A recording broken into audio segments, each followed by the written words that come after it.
আপনি কি জানেন প্রতি 10টা অনলাইন বিজনেসের মধ্যে 9টাই প্রথম 3 মাসের মধ্যেই ক্লোজ হয়ে যাচ্ছে? এর কারণ সবাই ভাবে শুধু প্রোডাক্ট অ্যারেঞ্জ করলাম আর কিছু অ্যাড দিলাম তাহলে তো সেল। কিন্তু reality totally different. Business fail হয় মূলত প্রোডাক্ট বা অ্যাডের কারণে নয়, স্ট্র্যাটেজির অভাবের কারণে। কী সেই স্ট্র্যাটেজি? কী স্ট্র্যাটেজি গ্রহণ করলে একটি অনলাইন বিজনেসকে বছরের পর বছর কন্টিনিউ করে রাখা সম্ভব?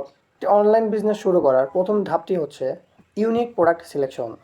ধরে নিলাম আপনি একটি স্পেসিফিক নিশে নিজের একটা ব্র্যান্ড স্ট্যাবলিশ করতে চাচ্ছেন। তাহলে সেই নিশে অনেক কম্পিটিটরই এ পর্যন্ত সেল করে আসছে বা রাজত্ব করে আসছে। কিন্তু আপনি যদি এখন শুরু করতে চান তাহলে আপনাকে ওই প্রোডাক্টের অবশ্যই কিছু ইউনিক ভ্যালু অ্যাড করতে হবে এবং সেটা আপনাকে রিসার্চ করে বের করতে হবে।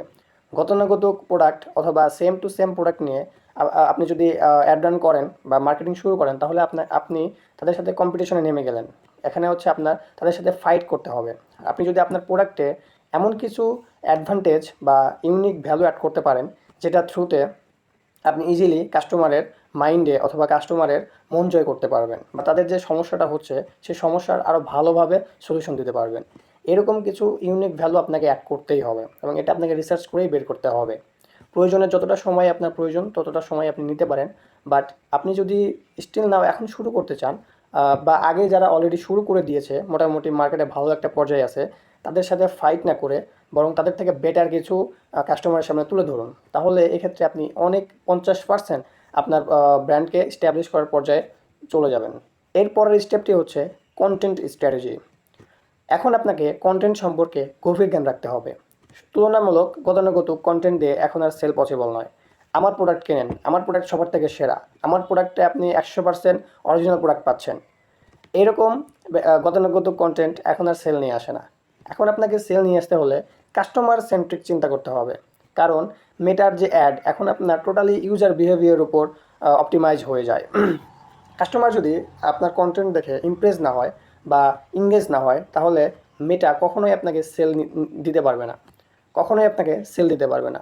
এই কারণে আপনাকে কন্টেন্টের ভিতরে হুক রাখতে হবে, স্টোরি রাখতে হবে, ইমোশনাল রাখতে হবে এবং ক্লিয়ার সিটিয়ে রাখতে হবে। কাস্টমারের যে প্রবলেমটা সেই প্রবলেমটা ভালো করে তুলে ধরতে হবে এবং সেই প্রবলেমটা কীভাবে আপনার প্রোডাক্ট দিয়ে সলভ হচ্ছে সেটার একটা প্র্যাকটিক্যাল প্রুফ কন্টেন্টের মধ্যে রাখতে হবে। এবং শেষে গিয়ে আপনার এটা একটা ক্লিয়ার সিটিয়ে মানে কল টু অ্যাকশন রাখতে হবে, যেটা যেটা কাস্টমারের মাইন্ডে ট্রিগার করতে পারে আপনার প্রোডাক্টটা অর্ডার করার জন্য। এই ধরনের অনেক কিছুই এখন আপনাকে নলেজে রাখতে হবে। দেন এইগুলোর সমন্বয়ে আপনাকে কন্টেন্ট তৈরি করতে হবে। এর পরের পদক্ষেপই হচ্ছে শুধুমাত্র অ্যাডের প্রতি নির্ভরশীল না হওয়া। আপনি আপনার পেজে অ্যাড রাখবেন, এর পাশাপাশি কন্টেন্টও নিয়মিত পোস্ট করবেন।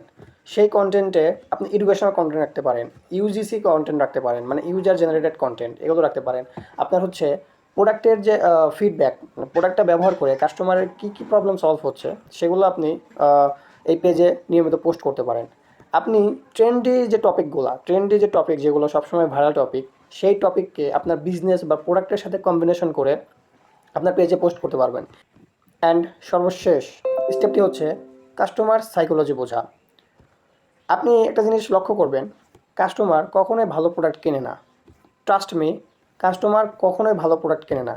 কাস্টমার সেই প্রোডাক্টটাই কেনে যে প্রোডাক্টটা তার কাছে ভালো মনে হয় এবং এইটা একমাত্র সম্ভব মার্কেটিংয়ের মাধ্যমে।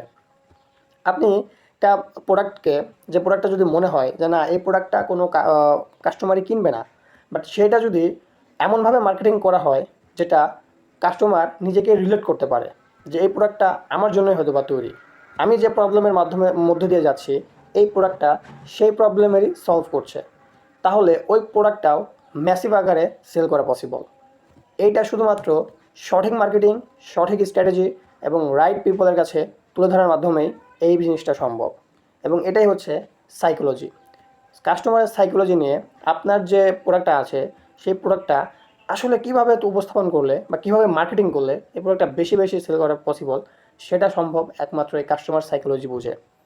সো আপনি যদি অনলাইন বিজনেসে সেই একটি বিজনেসের মধ্যে থাকতে চান তাহলে আপনাকেও এরকম স্ট্র্যাটেজি অবলম্বন করে মার্কেটিং করতে হবে এবং এইসব বেশি নলেজ গেইন করে তারপরে অনলাইন বিজনেসটা লঞ্চ করেন।